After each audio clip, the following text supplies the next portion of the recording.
After the end of World War II, the world was split into two, East and West. This marked the beginning of the era called the Cold War.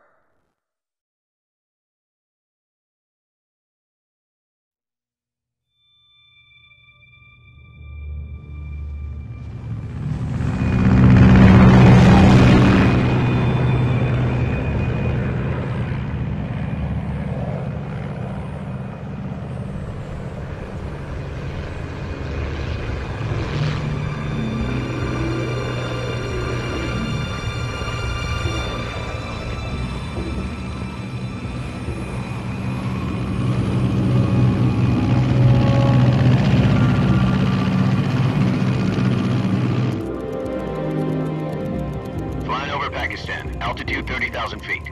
Approaching Soviet airspace. 20 minutes to drop off. Commencing internal depressurization. Equipment check. Arm main parachute. All right. You ready to go? Drop zone still showing a high pressure mass. Cav okay. Good. We've got high visibility.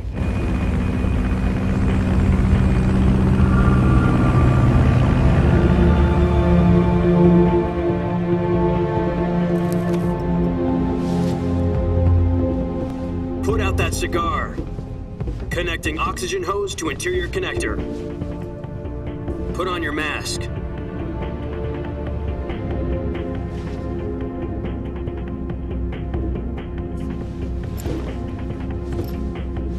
Does this panty waste know what he's doing? Approaching release point. 10 minutes to drop off. Hey, are you deaf? He said put out the cigar and put on your mask.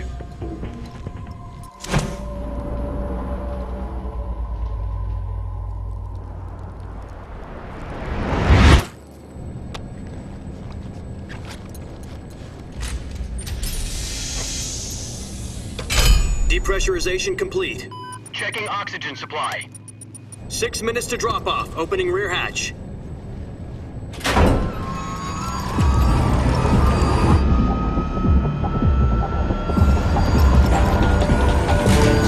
Sunrise.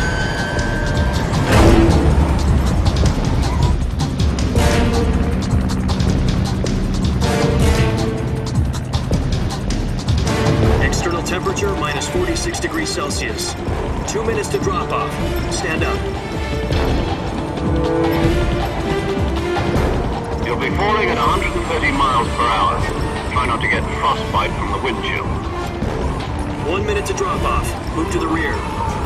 Activate bailout model. This is one for the history books. The world's first halo jump.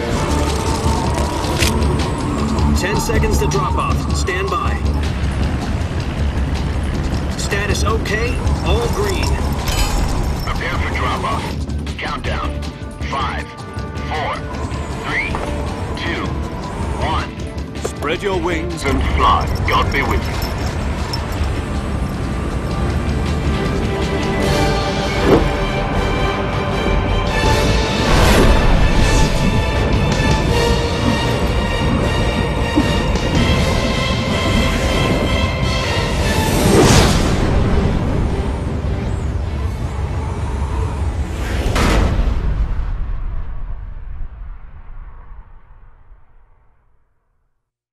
Jack, I've got some important news.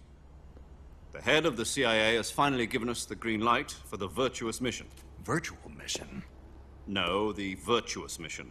The future of our Fox unit depends on it. If it succeeds, we'll be officially organized into a unit. Virtuous mission? Sounds like some kind of initiation ritual. You know, don't get cocky. This isn't a training op. Right. So what exactly is this wonderful mission? Well, about 2 years ago, a certain Soviet scientist requested asylum in the West through one of our moles. His name is Nikolai Stepanovich Sokolov. He's head of the OKB 754 Design Bureau, one of the Soviets' top-secret weapon research facilities, and the East's foremost expert on weapons development. Sokolov? Isn't he that famous rocket scientist? The very same. On April the 12th, 1961, the Soviets achieved the first manned spaceflight in history. The Earth was blue, but there was no God. Well spoken. The rocket that carried Yuri Gagarin into orbit was the A-1, known as the Vostok rocket. Sokolov is said to be the man most responsible for the multi-engine cluster used in that rocket. After Gagarin's flight, Sokolov left rocket development to become the head of the newly established Design Bureau. From a lowly technician to head of a design bureau, that's quite a success story, so why do you want to defect? It seems he'd become afraid of his own creations. Afraid? Call it a crisis of conscience. And for that, he left his country and his family behind and went over the fence? Not exactly. One of his conditions was that his family was also to be taken safely to the west. We used a mole to get the family out first and succeeded in sneaking Sokolov over the Berlin Wall shortly afterwards. I was the one who conducted the operation. The security on the eastern side was still full of holes back then. Then what? We got Sokolov over in one piece, but the whole ordeal had left him exhausted, and we checked him into a hospital in West Berlin. It took him 2 weeks and more than 600 miles to get from the research facility in the Soviet Union to Berlin. He was in no condition to say anything coherent. And it was only a week later that we had something much bigger on our hands. The Cuban Missile Crisis. October the 16th, 1962, President Kennedy received word that the Soviets were in the process of deploying intermediate-range ballistic missiles in Cuba. The President demanded that the Soviets dismantle and remove the missiles. At the same time, he announced a naval blockade to prevent further missile shipments from reaching Cuba. But the Soviets didn't back down, instead placing their armed forces on secondary alert. Soviet transport ships carrying missiles continued on course towards Cuba. US and Soviet forces went on alert for an all-out nuclear war. Frantic negotiations were conducted through the UN's Emergency Security Council and unofficial channels to end the hair-trigger standoff. Finally, on October the 28th, the Soviet Union agreed to remove its missiles from Cuba. And so the world avoided a nuclear holocaust.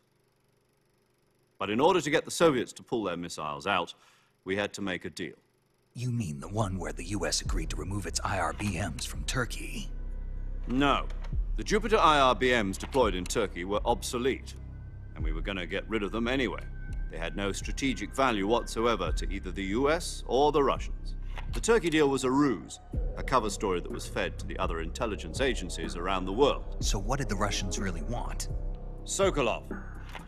They wanted us to return Sokolov. You mean the Soviets pulled out of Cuba just to get their hands on Sokolov? That's right. What the hell was he working on? At the time, we had no idea. We were running out of time. It was either give up Sokolov or risk full-scale nuclear war. In the end, we had no choice. President Kennedy gave in to Khrushchev's demand. The next day, I got Sokolov out of the hospital, handed him over to agents on the eastern side. Sokolov kept on screaming, "Save me," until he disappeared from my sight. Then, a month ago, we received some new information from one of our moles. About Sokolov? Yes. He was taken back to the research facility and forced to continue working on the weapon in question under KGB supervision. What's more, it's on the verge of completion. So what kind of weapon is it? Something to do with space rockets? No, missiles. Same technology. I guess you're right. We don't know the details, but it appears to be a new kind of nuclear device. For half a year now, the Soviets have been conducting frequent nuclear tests at Semipalatinsk. Something to do with the weapon, I assume. We're talking about a secret weapon so big that Khrushchev was ready to pull out of Cuba to get it back. Is Sokolov still in the facility?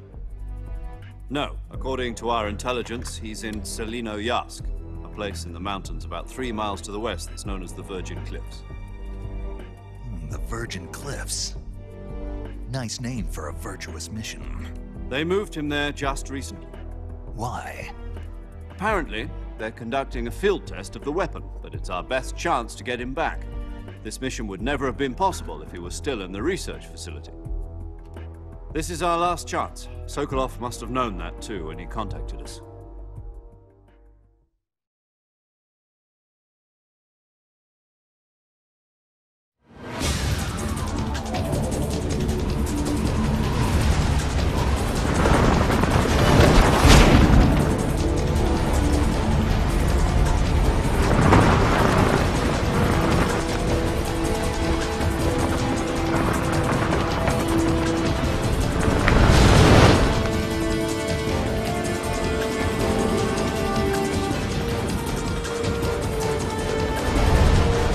up, Jack. Your mission is to infiltrate Selino-Yask in the Soviet mountains, ensure the safety of Sokolov, and bring him back to the West.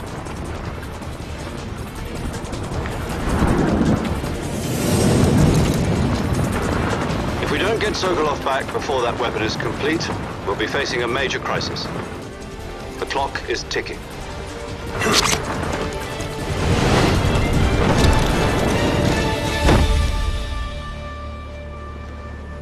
Once we've confirmed the rescue of Sokolov, stand by at the recovery point. A recovery balloon will be dropped at that point. Helium will be pumped into the balloon to inflate it. The process takes about 20 minutes. Once it's complete, the gunship's arm will latch onto the balloon and pull it up. The Fulton surface-to-air recovery system. I'm familiar with the theory. Take it easy. It's been combat-proven. Do you think Sokolov is up to it?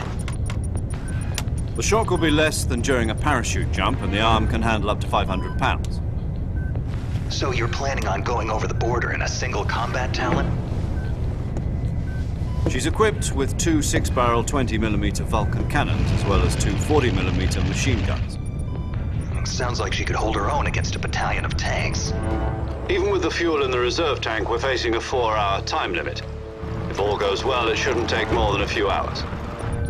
Home in time for dinner.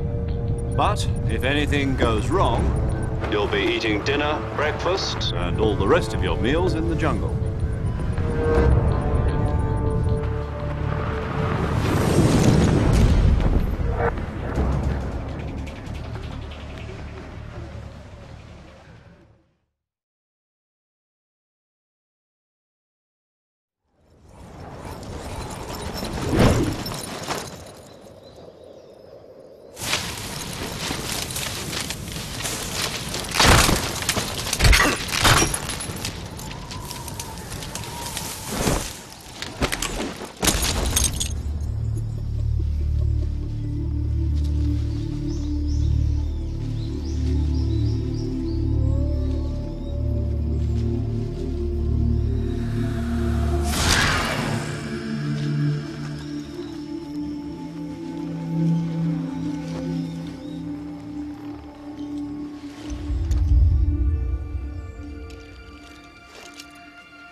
Do you copy? You're already in enemy territory, and somebody might be listening in.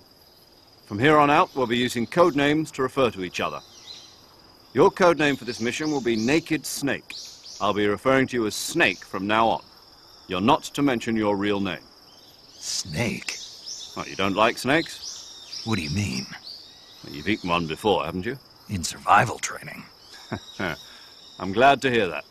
I don't know if I'd ever order one in a restaurant, but... Be careful, you might not have a choice. What about you, Major? What should I call you? Let's see. I'll be Tom. Call me Major Tom. This will be a sneaking mission. You must not be seen by the enemy. You must leave no trace of your presence. Is that clear? This kind of infiltration is the Fox unit's speciality. In other words, weapons and equipment are procured on site. That goes for food as well. You're completely naked, just as your name implies. Great. Now I see why you asked me if I like snakes. I suppose calling me Snake was your idea of a joke, too. No. There's a good reason for that. I'll tell you later when the time is right. Gotcha. Getting back to the subject, how exactly am I supposed to feed myself? You've been issued a knife and a tranquilizer gun. Use them to hunt for food. You'll also find some medical supplies in your backpack. Yeah, about the backpack. I lost it in a tree on the way down. I see. Well, you'd better go back and get it then. You know where it is? No problem. I can see it from here. It's stuck on a branch. To climb a tree, stand in front of a tree that's covered in ivy and press the action button. I'll be monitoring your progress over the radio. We can't risk violating Soviet airspace, but I'll be in the gunship. My frequency is 140.85. I'll give you a call if I need to talk to you. If you need to talk to me, use the send function. Okay, Snake, go get your backpack.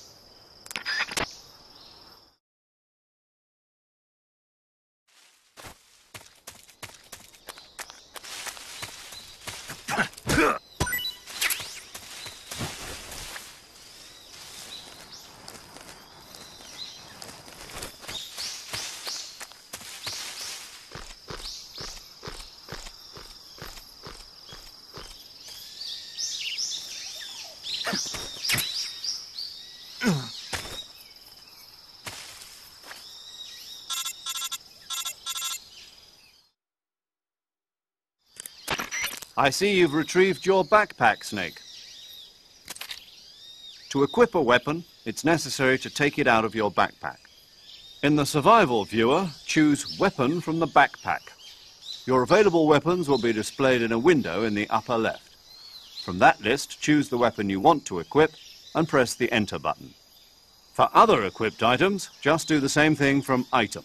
Got it. Use the survival viewer backpack. Yep, that's right. Survival is fundamental to this mission. After you've been out in the field for a while, your stamina will start to drop. If your stamina gets too low, it'll affect your performance.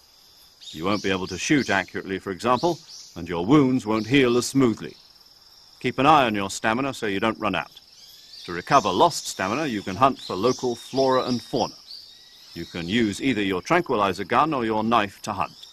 My only weapon is a Mark 22 Hush Puppy tranquilizer gun? That's right. It's been fitted with its own suppressor. However, the suppressor will deteriorate every time you fire. Once its durability reaches 0, the noise suppression effect will be gone. So don't get too trigger-happy with it. The suppressor's durability is shown in the icon. Any weapons and equipment beyond what you're carrying now, you'll have to find as you go. I have to find my own weapons and equipment? Whose crazy idea was this, anyway? Solo covert actions are standard Fox operating procedure. You can't leave any traces of your presence. No weapons, equipment, footprints, sweat, or bodily waste. The same goes for bullets and cartridges, too. Your presence in enemy territory is already a violation of international conventions of warfare. There aren't supposed to be any American soldiers in Russia. It could spark an international incident. You can't let anyone see you. You can't let the enemy know you're there. This is a stealth mission. You're a ghost, Snake, in every sense of the word. And there'll be no rescue if you're captured. The military and US government will deny any involvement in the affair. Then I'll just have to take care of myself, huh? I'm afraid so. You've been given a fake death pill for that purpose. SIS guidelines stipulate that soldiers on covert ops like this one be issued a potassium cyanide capsule. Tape it to your body so you can take it when you need to. How generous of you. Use it if you're taken prisoner by the enemy. It'll send you into a state of false death for a short time. Fooling them into thinking that I'm really dead. So how do I come back to life? Just take the revival pill. You mean that thing they put in my tooth before the mission? That's the one. But be careful. If you remain in a state of false death for too long, nothing will be able to bring you back. Remember that. I'll keep it in mind. You said this was a solo mission, right? Right. I guess that means I can't count on any reinforcements. Correct. The mission rests entirely in your hands. A real one-man army. Relax. There's a support team ready to back you up over the radio. Who? I'll introduce them to you. This time, survival is of utmost importance. The first member of the support team will be in charge of monitoring your physical condition, acting as a medic, so to speak, as well as recording your mission data. She's a member of Fox as well, and she's here on the gunship with me. She? Hello, Snake. I'm paramedic. Nice to meet you. Paramedic. As in a medic who comes in by parachute. Aren't you going to tell me your real name? Are you going to tell me yours, Mr. Snake? My name, huh? It's John Doe. And they call you Jack for short. You're a regular Captain Nemo. A name means nothing on the battlefield. After a week, no one has a name. What's your name? Jane Doe. Very funny. I wasn't joking, but I'll tell you my name only if you manage to make it back alive. My frequency is 145.73. She's also in charge of recording your mission data. Whenever you want to save, send a message over the reserved save frequency, 140.96. So saving lets me record my mission data. That's right. It also records the state of your health. Good to know. There's one more person I want to introduce you to, Snake. Huh? Speaking of snakes, you remember the boss, don't you? A legendary soldier and your mentor. Actually, it was the boss that got the DCI's authorization in the first place. She's going to be serving as Fox's mission advisor. The boss is? She also helped me plan this mission. She and I were at SAS together. Jack, is that you? How many years has it been? Boss? That's right. It's me. Talk to me. Let me hear your voice. It's been 5 years, 72 days, and 18 hours. You've lost weight. You can tell just by the sound of my voice. Of course I can. I know all about you. Really? Well, I don't know anything about you. What's that supposed to mean? Why'd you disappear on me all of a sudden? I was on a top-secret mission. You didn't need me anymore. But there were still so many things I wanted you to teach me. No, I taught you everything you needed to know about fighting techniques. I taught you all I could. The rest you needed to learn on your own. Techniques, sure. But what about how to think like a soldier? How to think like a soldier? I can't teach you that. A soldier needs to be strong in spirit, body, and technique. And the only thing you can learn from someone else is technique. In fact, technique doesn't even matter. What's most important is spirit. Spirit and body are like two sides of a single coin. They're the same thing. I can't teach you how to think. You'll just have to figure it out for yourself. Listen to me, Jack. Just because soldiers are on the same side right now doesn't mean they always will be. Having personal feelings about your comrades is one of the worst sins you can commit. Politics determine who you face on the battlefield. And politics are a living thing. They change along with the times. Yesterday's good might be tomorrow's evil. Is that why you abandoned me? No, it had nothing to do with you. I already told you, Jack. I was on a top-secret mission. A soldier has to follow whatever orders he's given. It's not his place to question why. But you're looking for a reason to fight. You're a natural-born fighter, but you're not quite a soldier. A soldier is a political tool, nothing more. That's doubly true if he's a career soldier. Right and wrong have no place in his mission. He has no enemies and no friends. Only the mission. You follow the orders you're given. That's what being a soldier is. I do whatever I have to get the job done. I don't think about politics. That's not the same thing. Sooner or later, your conscience is going to bother you. In the end, you have to choose whether you're going to live as a soldier or just another man with a gun. There's a saying in the Orient, loyalty to the end. Do you know what it means? Being patriotic. It means devoting yourself to your country. I follow the president and the top brass. I'm ready to die for them if necessary. The president and the top brass won't be there forever. Once their terms are up, others will take their place. I follow the will of the leader, no matter who's in charge. People aren't the ones who dictate the missions. Then who does? The times. People's values change over time, and so do the leaders of a country. So there's no such thing as an enemy in absolute terms.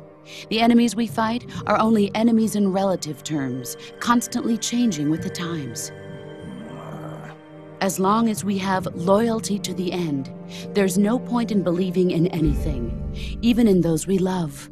And that's the way a soldier's supposed to think? The only thing we can believe in with absolute certainty is the mission, Jack. All right, but do me a favor. What is it? Call me Snake. Snake. Oh, right. Your code name is Snake. It suits you well. That's right. The legendary unit that the boss put together during World War II was a snake. The Cobra unit, a group of heroes that brought the war to an end and saved the world. As long as you've got a legendary hero backing you up, you'll be fine. Isn't that right, Snake? Yeah, I can't think of anyone else I'd rather have with me. Oh, and one more thing, boss. Yes? It's good to hear your voice again. Same here. After all, who knows if either of us will make it out alive? Snake, you are always best at urban warfare and infiltrating buildings. But this is the jungle. Survival is going to be key. Those CQC techniques I taught you are sure to come in handy. CQC? Close quarters combat, huh? I've been in the Green Berets for the past few years. I'm probably pretty rusty. Not to worry. I'll be here to help you remember. After all, this is your first actual survival mission. I'll be supporting you over the radio. Where are you, boss? Next to the Major? The boss is communicating with us by radio from aboard a Permit-class submarine in the Arctic Ocean. My frequency is 141.80. Call me if you need my advice on battle techniques. Gotcha. Your mission is to retrieve Dr. Sokolov. Dr. Sokolov is being held in an abandoned factory located to the north of your current position. Avoid heavy combat and don't let anyone see you. Don't forget that this is a stealth mission.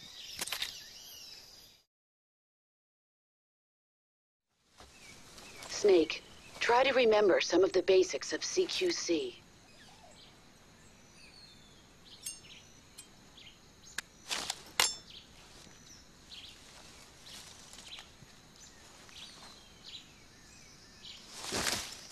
Commencing virtuous mission now.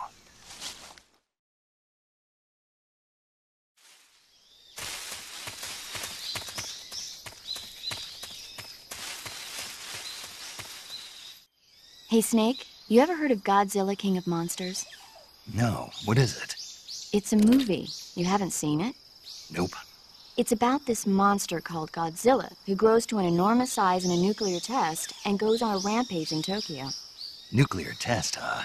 Then the Marshall Islands must be crawling with giant monsters right about now. It's just make-believe. Maybe that's why my pants have been so tight lately. Snake, it's a movie, not a report out of Los Alamos. I know. So then what happened? Godzilla is immune to all weapons, and humanity has no way to stop the monster. Dr. Shirazawa develops a new type of weapon, but meanwhile, Godzilla is getting closer and closer to Tokyo, obliterating everything in its path. It was originally a Japanese movie, but they made an American version, too. I recommend seeing the original Japanese one if you ever get the chance. It's mostly mindless fun, but it's also got a serious anti-nuke message as well. Where can I see the original? You'll just have to go to Japan. Really? That's too bad. Well, if you wait 40 years, you might be able to see it in America, too. Why's that? 2004 will be Godzilla's 50th birthday. You think they're still going to be making Godzilla movies then? Of course! Everybody loves Godzilla. You sure know a lot about movies. I don't suppose you're the movie-watching type, are you? Not really. Okay, then I'll tell you everything I know. When the going gets tough, movies can save your life. It's always good to be able to look at things from a different perspective when you get in a jam. That's the magic of movies. No kidding. Well, I guess it might at least make a nice distraction. That's the spirit, Snake. Have a little fun.